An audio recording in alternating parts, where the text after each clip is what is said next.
നമസ്കാരം, കൊട്ടാരക്കര മീഡിയയിലേക്ക് സ്വാഗതം. കൊല്ലം പൂയപ്പള്ളിയിൽ ഭാര്യയെ ക്രൂരമായി പട്ടിണിക്കിട്ട് കൊലപ്പെടുത്തിയ കേസിൽ കോടതി ഇന്ന് ശിക്ഷാവിധി പറയും.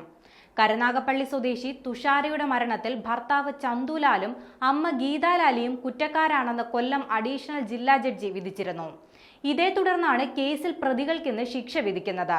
സ്ത്രീധനത്തിന്റെ പേരിലായിരുന്നു 28-കാരിയായ തുഷാരയെ പ്രതികൾ ക്രൂരമായി പട്ടിണിക്കിട്ട് കൊലപ്പെടുത്തിയത്. 2019 മാർച്ച് 21-ാം തീയതി രാത്രിയാണ് തുഷാര മരണപ്പെട്ട കാര്യം പുറം ലോകം അറിയുന്നത്. മരിക്കുന്ന സമയത്ത് 28-കാരിയായ തുഷാരയുടെ ശരീരഭാരം 21 കിലോ ആയിരുന്നു. രാത്രി 1 മണിക്ക് കൊല്ലം ജില്ലാ ആശുപത്രിയിലെത്തിയ തുഷാരയുടെ അച്ഛനും അമ്മയും സഹോദരനും ബന്ധുക്കളും കണ്ടത് ശോഷിച്ച ഒരു മൃതദേഹമായിരുന്നു. പോസ്റ്റ്മോർട്ടത്തിൽ ക്രൂര കൊലപാതകത്തിന്റെ ചുരുളഴിഞ്ഞു. ആമാശയത്തിൽ ഭക്ഷണത്തിന്റെ ഒരംശം പോലും ഉണ്ടായിരുന്നില്ല. വയറൊട്ടി വാരിയെല്ല് തെളിഞ്ഞിരുന്നു.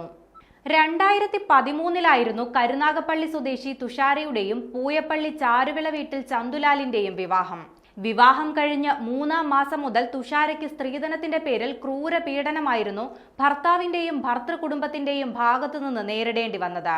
സ്വന്തം അച്ഛനെയും അമ്മയെയും കാണാൻ പോലും തുഷാരയ്ക്ക് സ്വാതന്ത്ര്യമുണ്ടായിരുന്നില്ല. വീട്ടുകാരുമായുള്ള ബന്ധം പൂർണ്ണമായും തുഷാരയ്ക്ക് നിരസിക്കപ്പെട്ടു. 2 പെൺകുട്ടികളാണ് തുഷാരയ്ക്കുണ്ടായിരുന്നത്. അവരെ സ്നേഹിക്കാൻ പോലും അനുവദിക്കാതെ, ഭക്ഷണം നൽകാതെ, പുറത്തിറങ്ങാൻ അനുവദിക്കാതെ അവൾ ആ വീട്ടിൽ തളയ്ക്കപ്പെട്ടു. തുഷാരയുടെ വീട്ടുകാർക്കും കുട്ടികളെ കാണാൻ അനുവാദമുണ്ടായിരുന്നില്ല. തുഷാരയുടെ മരണത്തിന് പിന്നാലെ രോഗിയായ തുഷാര ഭക്ഷണം കഴിച്ചിരുന്നില്ലെന്നാണ് ചന്തുലാൽ പോലീസിനോട് പറഞ്ഞത്. ഇതിൽ സംശയം തോന്നിയ പോലീസ് തുടർന്ന് നടത്തിയ അന്വേഷണത്തിൽ ക്രൂര കൊലപാതകത്തിന്റെ വിവരങ്ങളാണ് പുറത്തുവന്നത്. കുട്ടിയെ നഴ്സറിയിൽ ചേർത്തപ്പോൾ അമ്മയുടെ അഭാവം അന്വേഷിച്ച അധ്യാപികയോട് തുഷാര കിടപ്പ് രോഗിയാണെന്നായിരുന്നു പ്രതികളുടെ മറുപടി. ശാസ്ത്രീയ തെളിവുകളും അയൽക്കാരുടെയും തുഷാരയുടെ 3.5 വയസ്സുള്ള മകളുടെയും അധ്യാപികയുടെയും മൊഴികളാണ് കേസിൽ നിർണായകമായത്.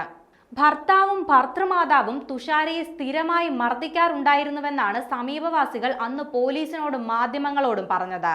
പഞ്ചസാര വെള്ളവും കുതിർത്ത അരിയും മാത്രമാണ് തുഷാരയ്ക്ക് നൽകിയിരുന്നതെന്നും മുറിയിൽ പൂട്ടിയിട്ടിരിക്കുകയായിരുന്നുവെന്നും ഇവർ പറഞ്ഞു.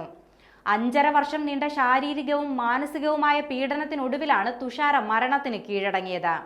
കേസിൽ ചന്തുലാലും ഗീതയും കുറ്റക്കാരാണെന്ന് വിധിച്ച കൊല്ലം അഡീഷണൽ സെഷൻസ് കോടതി ഇന്ത്യയിൽ തന്നെ ഇത്തരം കേസ് ആദ്യ സംഭവമായിരിക്കുമെന്നും നിരീക്ഷിച്ചു.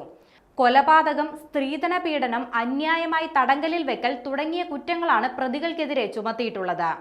ചന്തുലാലിന്റെ പിതാവും കേസിലെ 3-ാം പ്രതിയുമായ ലാലിയെ 1.5 വർഷം മുൻപ് ഇത്തിക്കര ആറിന് സമീപം മരിച്ച നിലയിൽ കണ്ടെത്തിയിരുന്നു. ഇതോടെ ഇയാളെ കേസിൽ നിന്ന് ഒഴിവാക്കുകയും ചെയ്തിരുന്നു.